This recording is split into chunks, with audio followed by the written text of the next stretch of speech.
Меня зовут Франческо, and I'm Italian, and I know по-русски very little, so sorry for my presentation in English.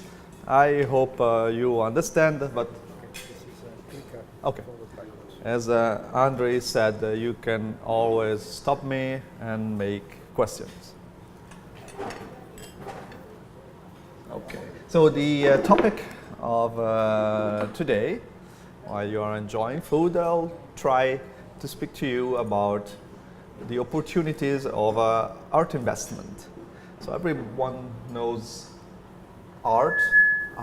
Art is a nice thing that you hang on the wall and you take pleasure for it when you look at it, but in reality it could also be a good way to diversify your investment portfolio.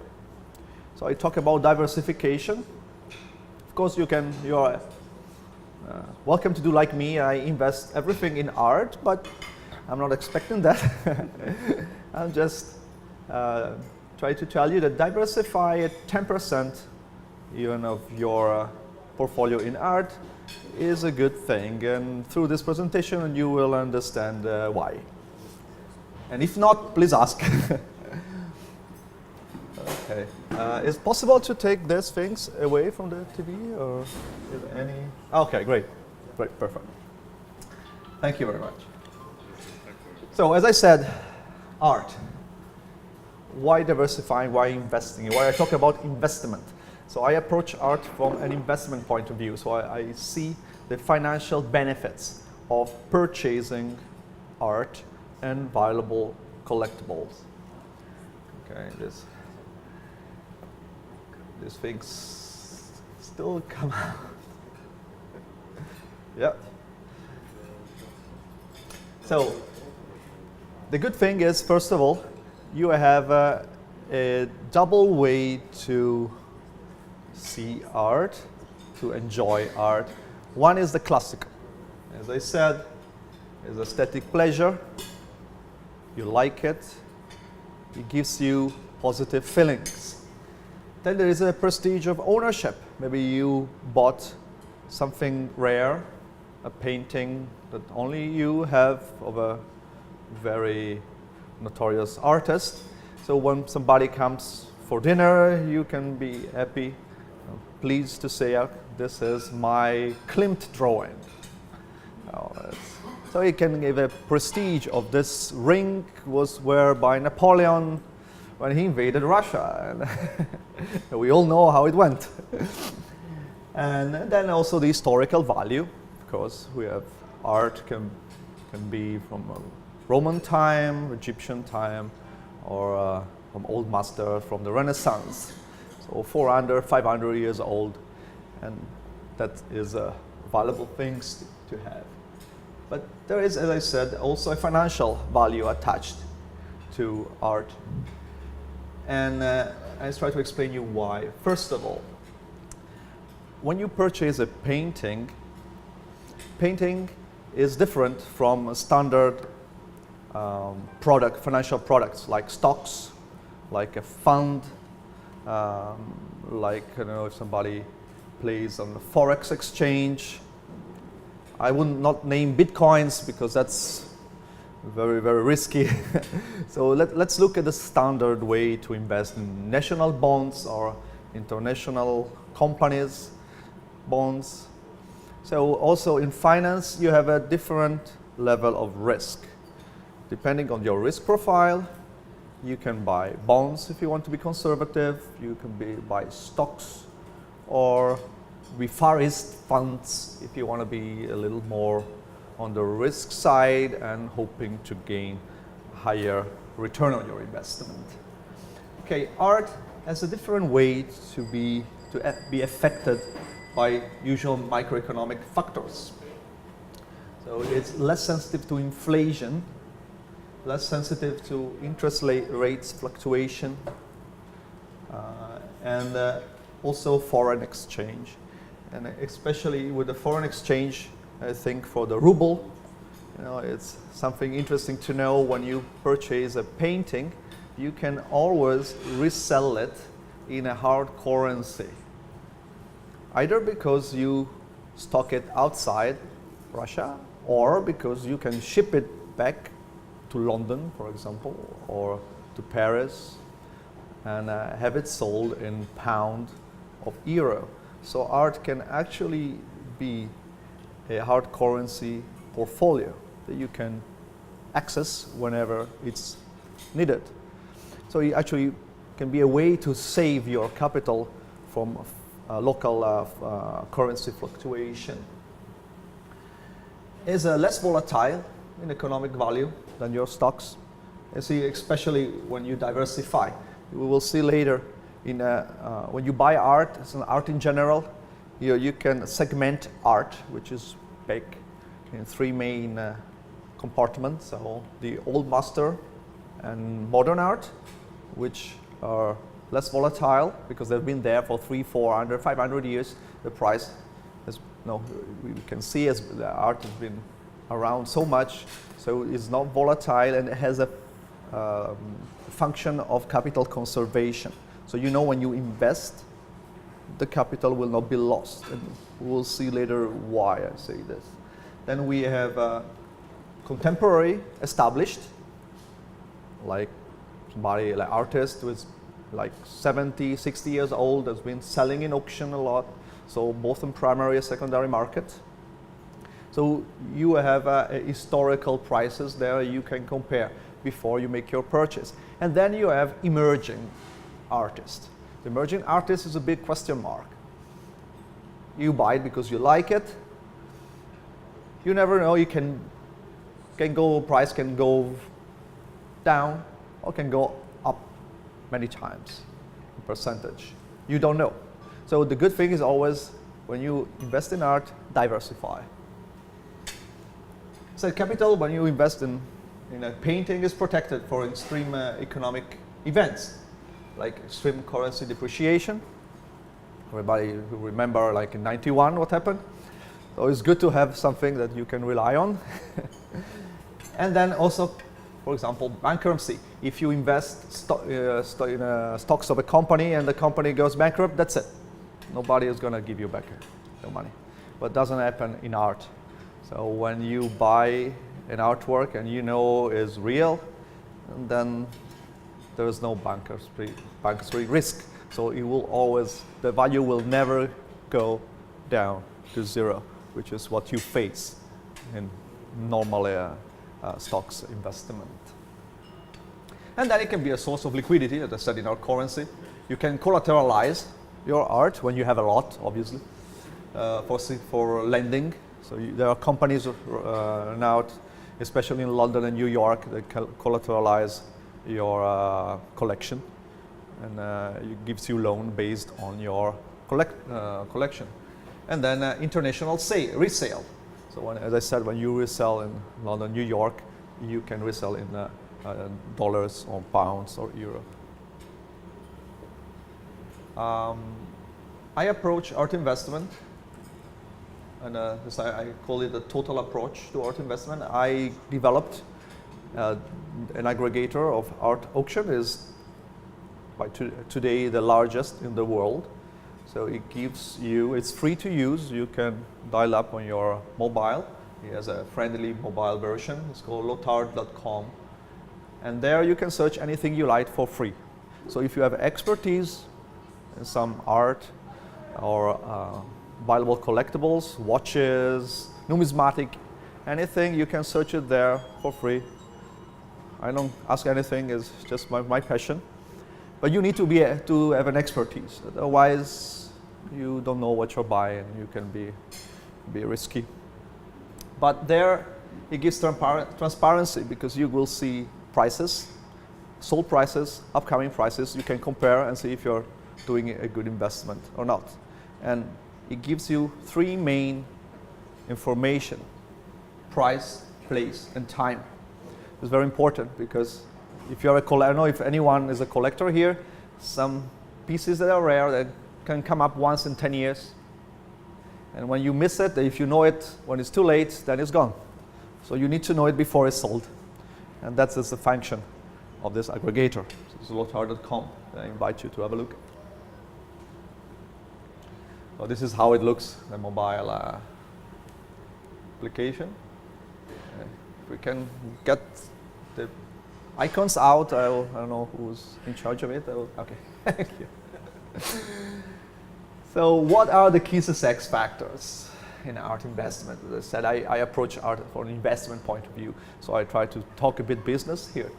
So first of all, you need to be an expert. Don't buy what you don't know, unless you don't care. Right?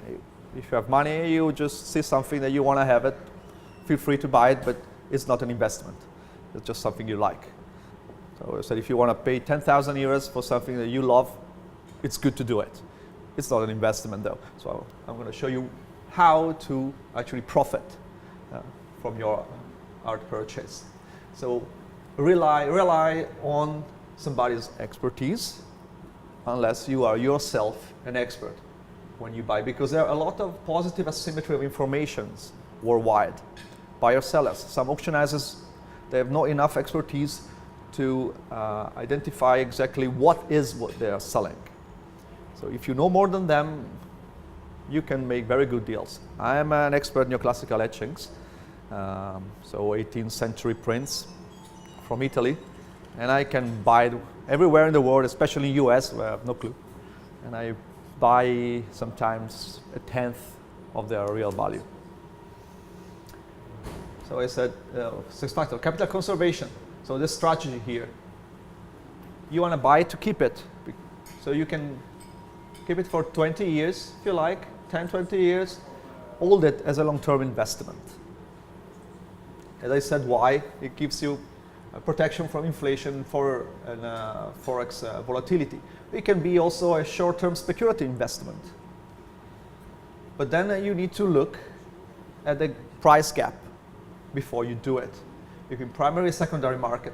You buy an auction, I always advise buy at auction, because at the gallery they double it. They double the price, they themselves buy it at auction, they clean it, they put a better frame, and they will sell it to you for double or triple, because that's their business. They have an expensive shop to pay for, so nothing bad. They're honest people, but they do have a cost they will put on you. So if you buy it at auction, you buy before all this cost. And that's what guarantees this is a good investment, because you're going to pay half for the same thing. Liquidity. So this is talk about forced sale value. I want to be sure when I buy something that I can resell it within 1 year without losing. So what I do through my aggregator website is to look. The purchase price should be below the average sale price at auction. And you can do it if you can compare prices. So that's why I created Lotard.com. Risk management. Like in any investment, diversify. Diversify, as I said, old master, modern art, contemporary art, even jewelry, even watches can be a good investment, depending how much you buy for. Then collective value. This is something typical of art. I said 1 + 1 is not 2, it's worth more. So when you have a diptych of related artworks, when you sell the couple, you can sell it for a hard price, because it's not easy to have both. Talking about first and second edition, or very rare edition, first with, for example, thinking about the Fontana di Trevi etching. The first edition has a Triton with a arm in the back, the second edition and the arm forward. These are little things, like with the stamps. They make price skyrocket. And when you can sell both of them, then it's nicer. And so you can actually sell for higher than the sum of the two, because it's not easy to have the two together. Geographical arbitrage. This is something very interesting, and it's, let's say, something that you can do now thanks to internet, so the online market. Through Lotard.com, you can look what is sold anywhere in the world. And as I said, some artists are more interested in or relevant in some countries than others. therefore people tend to give it more value. So maybe a famous Russian artist is unknown in Dallas, Texas. So unless you know that is sold there, he will be sold for a much lower price than in an auction in Moscow, for sure. But if you know, you can know through Lotard that it's sold there, that you can purchase it there. And even if you have to ship it here, believe me, the price, the geographical arbitrage, is very different. Okay. So here, when I talk about diversification, I said before, different art segment carry different characteristic. Old master, modern art, lower price volatility. If you are risk adverse, you want to buy for a long-term investment, for a reason of capital conservation, go with old master or modern art. You will know that you know since the beginning, if you buy at a good price, you made a good deal. No risks, no surprises. You like contemporary art, but you are not that risk taker, then go on contemporary established. I have example, Cristo. Cristo is 70 plus. Is well known in US internationally. And when the prices are well known, so you know how to compare. So you know if you're paying the right price or not. And then, if you're a risk taker and you like young artists, why not? You can always buy some emerging contemporary. But you need to know that for any emerging, there are not much of a historical series there. So the price is very volatile. Today maybe is moving, tomorrow is going down, then maybe going up again. It's a question mark, but if you like it, it's always good to have a few in your collection because that's where you make the highest return on investment for sure. Can I have the symbols? Thank you. So what we do with Lotard, beside the aggregator, that's something that you can do on your own. We also give our expertise for people if you like to invest. So from investor, you want to become collectors. Then I tell you what to buy, what to purchase. We have a service of international storage and resale. So we buy for you and we also resell for you. And we make sure, of course, that you have a return on investment which is higher than my fee. So don't worry about that. But we search for you the best deals in the market. So unless I said you're expert in something, that you're free to do it yourself. But we can cover the full 3 segments of art market worldwide. So we base of course in your taste, on your budget, of your risk profile, on your requirements and financial objectives. So it's speculation of capital conservation. We can find the best investments for you in the art scene. With our selection criteria, we look of course on the quality of the art piece. Not every art piece of a good artist value the same. That's something to consider. There are some editions of some periods that are more valuable than others. So we look into it. We have to prove the provenience and authenticity of each piece. And then we explain the attractiveness. So we show you it's very transparent and the price gap between auction and gallery. So you can actually go yourself and ask the gallery how much.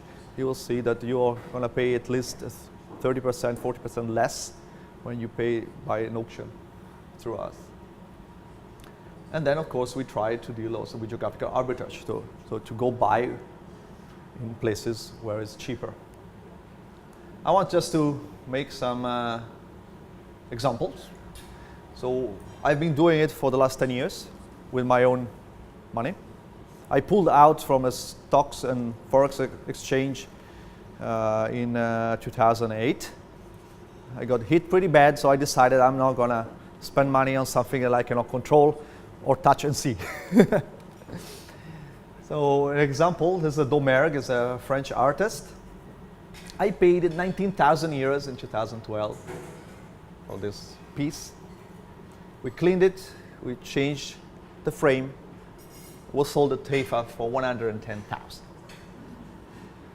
That's the market price. I did it through a gallery. This was the first investment I did. And of course the gallery got his percentage, but my return was pretty high within a couple of years.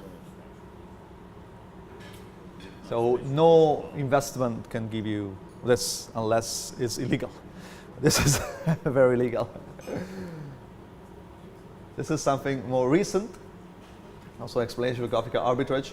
Is an Italian artist specialized in taking pictures of beaches.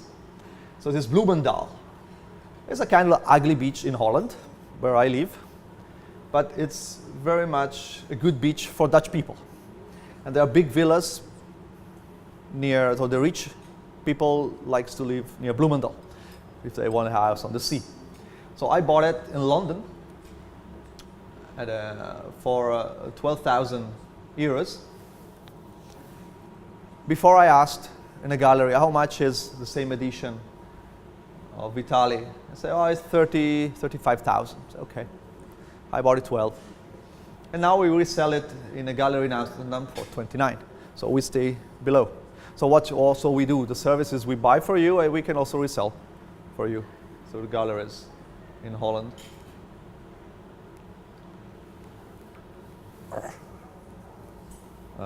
Okay, another example is we just purchased from Vienna is Old Master. It's a 2 meters long landscape. It's a North Netherlands school, and it was paid 34,000 euros. Then I did it for a client in Dubai. The price of this, not this specific piece, because this is a single piece, so it was not sold in a gallery before, but similar piece. When I look at the school, at the period, at the quality, so conservation is perfectly conserved. The frame itself is around 10,000 euros value, just the frame. In Taifa, if somebody had the pleasure to go, you can see this thing for around 100,000 euros. And we are selling it in a gallery in Amsterdam for 60. So I always make sure there is a price gap between the actual market value and the way I sell it. So I make sure to sell it quick. And I can only do it because I paid 34 for it. But I still make almost double. We are on let's say contemporary established. Is Italian, Milo Manara. It's very famous in Italy. I bought it in France for 15,000 euros, but normally it's sold for 35, 50,000 in a gallery. And now we try to sell it for 28.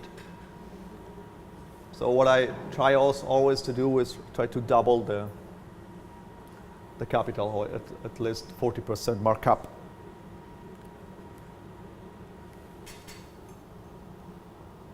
This is something I just wanted to show you. Unfortunately, it doesn't come very good on screen. It's a Battle of Poltava between the Swedish king and your Peter the Great. No?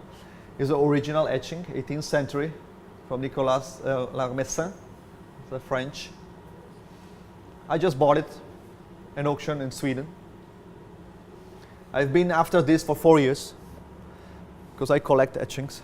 So I'm happy to have it. And I have to conclude, just if somebody wants to invest in art, this is a good deal.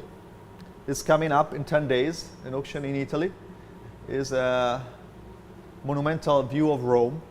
So it's 2.5 meters, 12 plates. This is the original first edition. It's very rare. Normally it's sold in a price is between 25,000 and 30,000. The estimate is 6 to 9. Of course, the estimate doesn't mean it's going to be sold by this. It can triple But this is an example of good deals that I spot. If I try to buy it for 10, I know I can resell it for double because it's a very good piece. Well, thank you very much for your attention. My name is Frančesco, Gibby, and I'd like to invite you to look at my website. And if you're interested or just like to chat about investment, keep in touch. It's my pleasure. Thank you very much. Спасибо. Many questions. Probably I will start with a couple. The first question is, you give us a nice example of good deals you made. Have you got an example of deals when you lose the money on it? No, not yet. I can tell you deals where I lose money myself. Yes. Because for myself, I've been 10 years, so like 5 years ago I had less experience, but that's why I said you're gonna favor of my mistakes. Sometimes it happened a couple of times that I bought things that were not original, unfortunately. And then I had to fight for months with the auction house from them to get it back. In certain cases I made it, in a couple of others, no. Likely my losses were below the 3,000, so digestible. But that taught me that when I go with clients, I like to stay on more reliable auction houses, unless they are etchings where I know there are some smaller ones which are also good. But otherwise, for contemporary and old master, there are a few good ones in Vienna, London, New York, Paris, where I worked with for many years. They never gave me a problem. So it's also statistical. I made my collection of 200 pieces for etchings. So I buy at auction every week and I resell. So that gave me some experience of where not to buy anymore unless I'm... You did mention the sword that was missing, that went missing. So a sword that, right? A knife, a big knife. Well, that is, yeah. It was delivered by DHL, except that it never arrived. That was very painful. It was also my collection of antique weapons. I have it on the wall.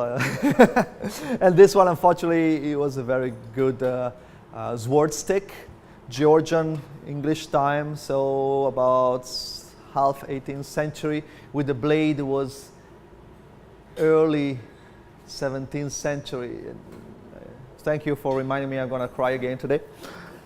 And he never arrived. And unfortunately, since at the time I never lost the package, I didn't pay for insurance, so I lost 1,000 euros. But it's not the 1,000 euros, it's the value of the piece, who was 5 times that 1,000 euros. And yes. So, but now I insure everything. Very experienced man now. Then the previous question was very connected with my next question. My second question is, because we are dealing with tangible assets, and in this kind of investing, I believe it's presumed that one of the best strategies to buy and hold for some time, and they'll sell when they will see the good opportunity. We need to evaluate somehow the cost of the possession and the risk of loss our assets during some accidents. We need to consider the cost of insurance. Can you give some estimations? What is the cost of possession, or cost of what is the expenses involved in the buy and hold strategy? Normally I talk about pleasure of possession. And the pleasure overcomes the cost. Of course, if you buy a painting, this is $100,000, you have to insure it. Because unless you leave, or higher, of course. What's the typical cost of insurance? I pay myself 48 euros a month for insurance. Depends. And 40 euros. I just tell you what I have. I have a big collection. As 48 for the alarm, and 45 for the insurance. So let's say 100 euros. And of course, I'm taking some risk. I don't insure the full value. I insure the purchase value. But what I have, it's exponential because I bought it good. So if I paid 1,000 euros, it's probably worth 5. But insurance insured your purchase value. Unless you have it assessed by somebody, of course, you can also increase it to market value. But then that's why it kicks in the alarm and everything. Can you give it just estimation how many percentage of the purchase value I should reserve as a costs of my possession? So let's say if you buy 100,000, it will cost you 1,000 per year.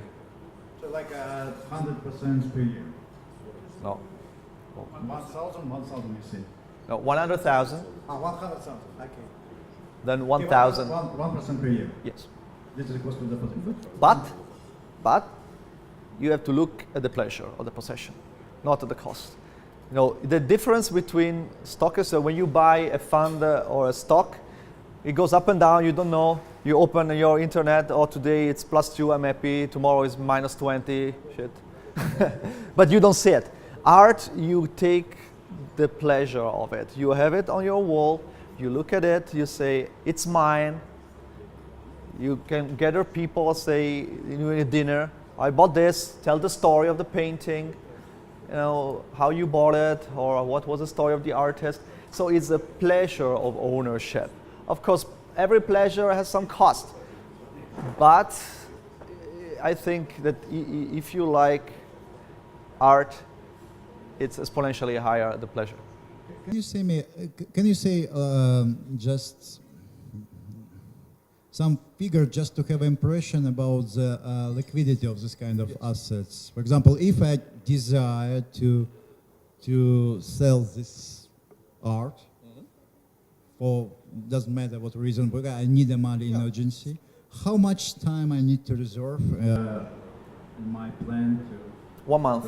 1 month. 1 month is a minimum to sell at auction, unless you want to sell it on Katawiki, which is a Dutch-based worldwide online auction, so you don't need to ship it, you keep it at home, and it is one of our partner. I would suggest you, Katawiki, it's for items up to maximum 20,000. I wouldn't sell a 100,000 worth on Katawiki. I would rather go on established auction house, and that the time you need, they have to make the catalog. So you have to consign 1 month before. So I would say force value, you look in 1 month, but you always need to look at the price you paid. If the price you pay is in line with the average sale of the artist at auction, you're pretty sure that even if you resell it 1 year later, you get your capital. And next question is how much money it costs and what's the kind of headache I need to presume in order to ship, if I plan to ship some art from one market to another market, from one country to another country. I need to have through all the formalities. I need to make special insurance for it, for transportation. So how much percentage of the cost of their, and whether there is a reliable service available in all the countries? Yeah, we can take care of it. But it's indeed, it takes time to find the right. Normally I send quotation to at least 3 or 4 companies. At the beginning they shoot real costs, then they go down. So it's a negotiation there to do. With some countries I have already established relationship with shippers like Italy or UK. I know where to go to get a decent price. But if you ship to US, you know, Intercontinentals cost, you have to, the crating, you have to insurance. It also depends how much, what's the value, because the insurance is a percentage of the value. Concrete example, I sold a nice Flemish portrait. It was from Livingstone, it was Jane Livingstone. It was the noble family of Edinburgh, 17th century, to the actually higher. So the family found me on internet and they said, you have the painting of my ancestor, can you sell it to me? I said, fine. And they were in Boston. So I had to sell it to the East Coast. And then there was 1,400 euro shipping. But at the beginning, other company, they asked me for 4,000. But that's a no. Then I asked, I have a big network. So at the end, I found a good one with insured value, blah, blah. And I paid 1,500. But it's a big, that's a big one with a 18th century frame. It's 1.8 meter painting. That's why it's expensive.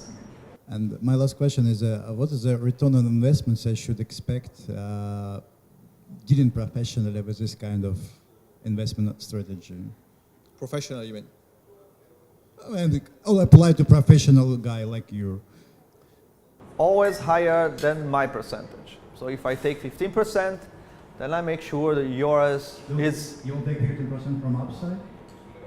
When I buy.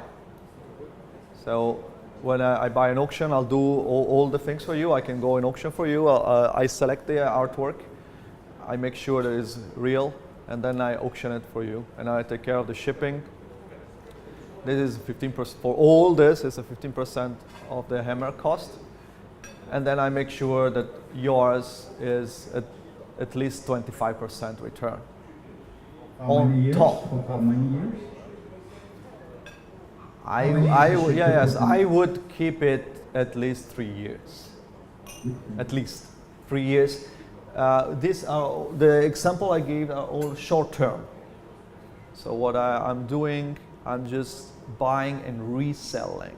So that's 2 months. So it can be shorter if you want. It depends on you. But I said always consider 2 years to give it to 2 to 3. And then when you sell it at the discount from the market price, we publish it on the website, which is a worldwide reach. So we have many ways to publicize the sale of the artwork. Francesco, thank you so much for your excellent presentation, very informative. I wanted to ask you, like in more traditional investments, like in companies and stocks, right? The value of a company is determined, is basically a function of return on invested capital and growth, revenue growth, right? How do you determine the value of a painting? Is any formula, like a formal kind of, or it's more like a subjective assessment of the value of a painting? Yeah, well, you look at the price trend. So since we have a database of historical prices, we compare the estimate with the sold price. First of all, to see if it's sold at a discount. So that's the first criteria for liquidity. Try to buy below or at the average of the secondary market sale, which is the lowest price you can get when you sell at auction. So of course, when you sell at auction and you try to resell on the primary market, so as a gallery, you look to sell at double or at 40% higher. So I look at what is the price at the gallery right now. So like in this case, if they sell at TEFA, its price 80, 120, and I paid 44, then I know that I have a margin to play with. And if I try to sell it for 60, I might sell it faster. Of course, I can ask 100. Then I need to wait for the right person to come. But when you put it online and you make promotion of it, okay, I have this painting for 60, then we can also take it to fairs, and then people knows that it's low, the price is good. But I look at the price gap. The price gap is the first determinant, the first way to know if it's a good deal or not. After you are sure that it is a real painting, it's not a copy, of course. That's how I did my first deal with the Domergue, which is so far in percentage the highest. I mean, I paid 19,000 euros. Ship plus, no, I even paid the shipping because I went to get it. But you know that I had 91,000 euros of price gap. Of course, in that case, the gallery who sold took a big chunk of it because I was young and my bargaining power was low. And they saw that I could find these things, so they tried to exploit me. Now there's no way. It needs to be a win-win. But you need to have a network, of course, in order to go from primary to secondary. First, I have the auction house who calls me and says, we have this, because I have a good relation with them. Are you interested? I can see it myself anyway, monitoring my website, in any case.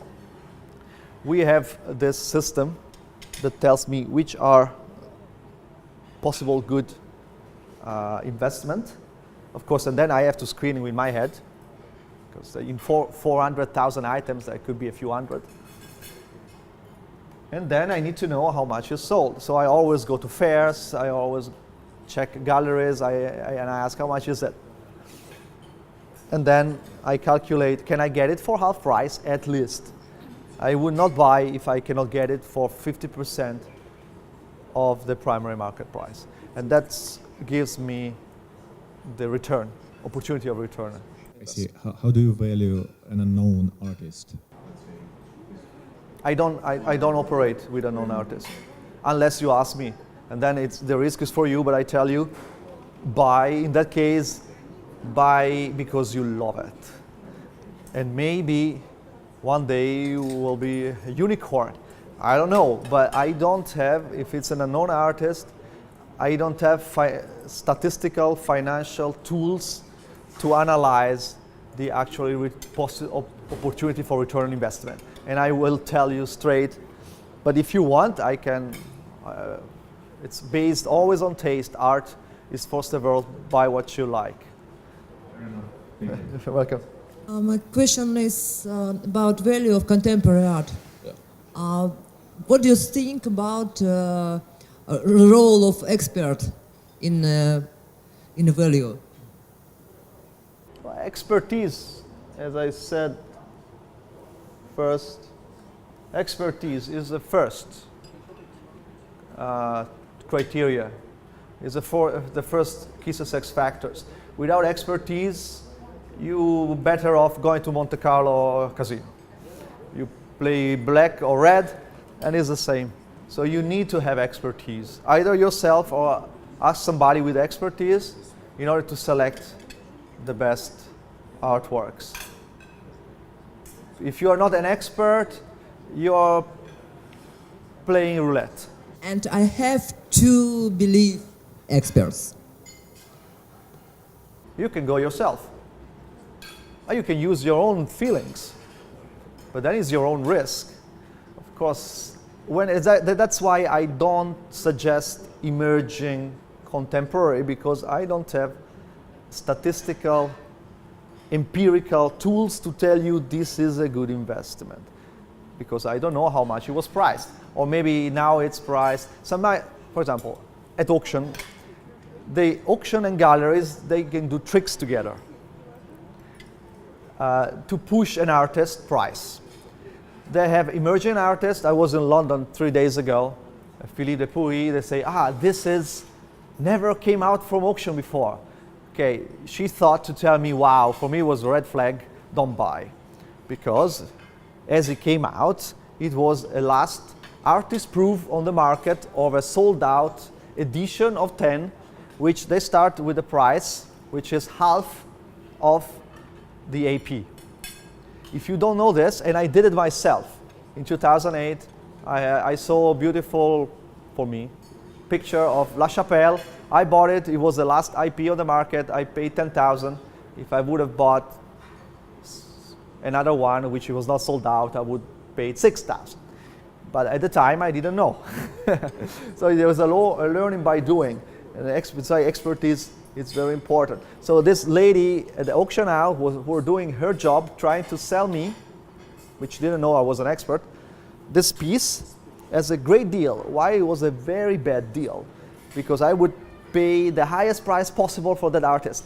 So in that case, it was a chandelier, was a video art. So a chandelier with the candles were consuming for 15,000 pounds. If it sells for 15,000 pounds, the artist will for sure do another one with a different chandelier, and it will start at 8,000. Number one, number two, then 3, 4, 9, and so I can buy another chandelier for 8. And instead, there I would have paid 15,000 per 25% of the auction house. At the end, it's going to be 20,000. So that is expertise. Expertise is only also on the market side. So both or knowing the right artist and knowing which piece of the artist to buy. Question one is kind of business question, another just, I don't know, personal art question perhaps. The business question is where this exactly technological integrator comes into your business? Do you do it for just marketing promotion, or you have a tool which you decided to make public, or do you earn money on exactly the lot art site itself? And another, just I wonder, I always think these classical scenes are so beautiful, the classical paintings, and the modern paintings is perhaps sometimes quite ugly. Why don't they do scenes in a classical way anymore? Thank you. Okay. So to go back, talking about this is, I skipped it before because I wanted to concentrate on the art investment, but these are the feature of lot art as an aggregator. So it is the largest aggregator in the world. So I developed it at the beginning for myself. I needed a tool to spot good deals wherever they come. For my collection of etchings, things were sold in small auctions. I could take 6 hours a day if I wanted to monitor. It's very fragmented. So I can go on this regional, or this auction, then I have this other auction. I have about 12 different artists just for the neoclassical Italian. And you can look at that one. Just for the Italian, I have 12 artists. So I have to write 12 times. So I said, I can't cope with it. It's not fun anymore. So I created a portal where you put all together. I can create saved searches. So I have one search called neoclassical etchings, and I put all the artists. I click one time, it searches them all worldwide. I take a few seconds, and then I have all the results. If I don't want to look at it because I don't have time, it sends emails to me saying, look, there is this new. If he finds pieces that match with my saved searches, it sends an email to me. So I even don't need to look at it if something doesn't come up. So this is the reason why. And the tool why is needed because it tells you when the price and where something is coming up. And some rare piece can come up once and that's it. Like the etching of Poltava, 4 years. Took me 4 years to find it. Because I missed it once in an auction in US. Where I would have paid even less than here. There's geographical arbitrage. In the US, they didn't care about Peter the Great. In this case, I paid it more, but I found it finally. And without these tools, I would have never been able to know that in the little auction house in Sweden, they were selling it last week.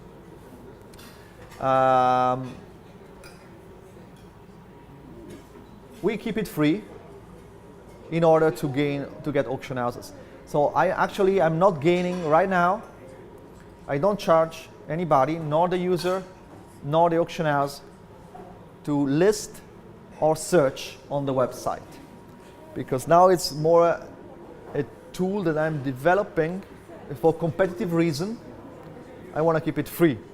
When I will reach higher traffic, now we are about 80,000 per month, which is not bad, but it's not great either. And the reason is all organic. We didn't spend money in marketing. The moment I start to spend money on it, people will understand it's more competitive, but I need to pay. So that's why for now it's free. It's the only one who gives the after sale. I didn't talk about it, but the after sale is a very good source of good deals. When an item is unsold, the auction house doesn't get any percentage. The client is unhappy, so they are happy to sell it to you at a discount, normally 20% from the estimate. So when I think that something it's a bit too pricey, or I'm not sure, or I already made other bids and I won't overexpose me financially, I save it and I wait. If it gets unsold, I call, and it's a 1-1 negotiation. Almost nobody knows about it. And we have it only on our website. You can trace all the life cycle. And then it's what I'm trying to make is the synergies with other services. We are adding consignment, so a service that you can sell to our auction houses. So when you have big data, you can do many things. You can do statistics, statistical analysis.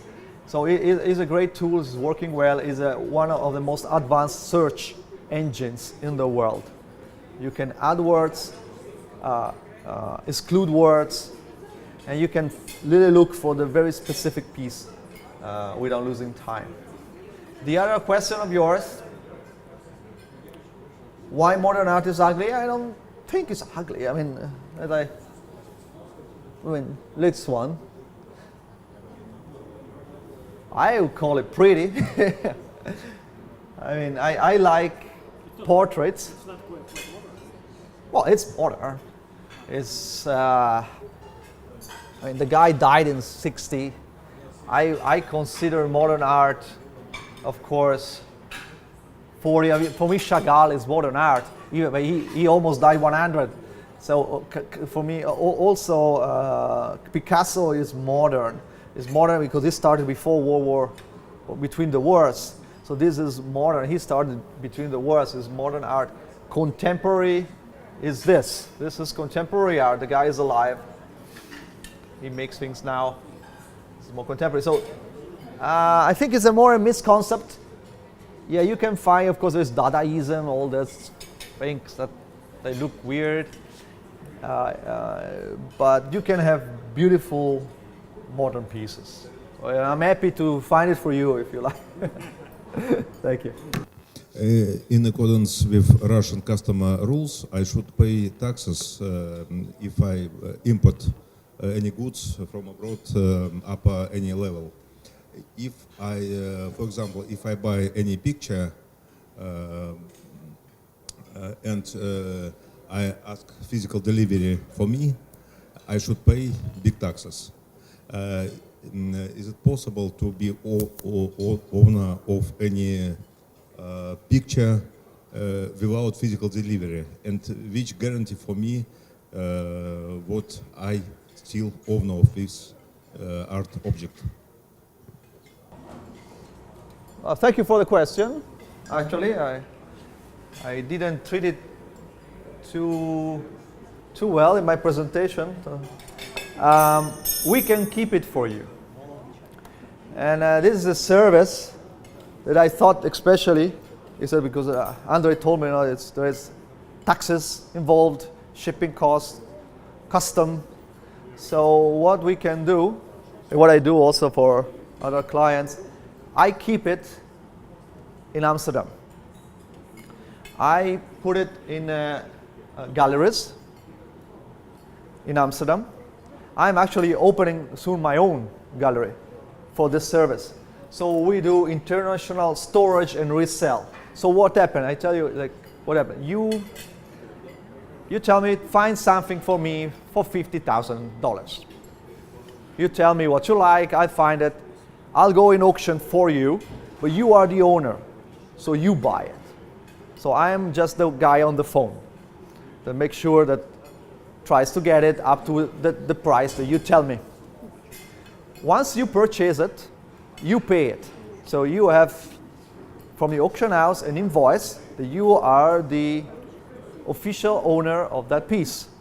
And then you give a consignment to me to keep it in Amsterdam and to resell it. I don't need to resell it if you don't want.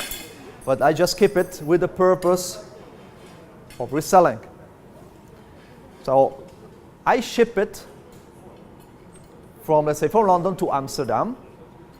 It goes in a gallery or in my gallery. In a couple of months I will open it. And then we keep it. So you will have it outside Russia on your name, so you are the owner, but it doesn't come to the country. If you want to sell it, you tell me, Francesco, I want to sell it. Either I need the money now, I sell it in auction, or no, sell it for double. Then I keep it on the wall and I put it on my website and I say, this is the sale price. In the meantime, I keep it in Holland. And then I can resell it in London. If you need pounds, I can resell it in Amsterdam or Berlin or Paris. If you want euros, I can resell it in New York if you want dollars. Sorry, I didn't understand. If you keep it for me, should I pay something for it? For you keeping my thing? If it's at the gallery, no. If it's in my gallery, which I have to set up later, so it's your choice, then I will charge a little fee because, of course, I have the insurance, I have the rental, but it will be obviously much less, obviously, than what you would pay, the cost that you would pay to keep it here. But it has a double purpose. One, that you don't pay taxes on it to ship it, and second, it's easier to resell in hard currency. So it will be a kind of international currency wallet that you own outside Russia. Because if I decide to resell the picture, I should pay again. Yes, thank you. Yeah, so that's why that's the idea is, yeah, I keep it outside Russia so you don't have this back and forth, and you can maximize your sale. Well, thank you very much. Thank you.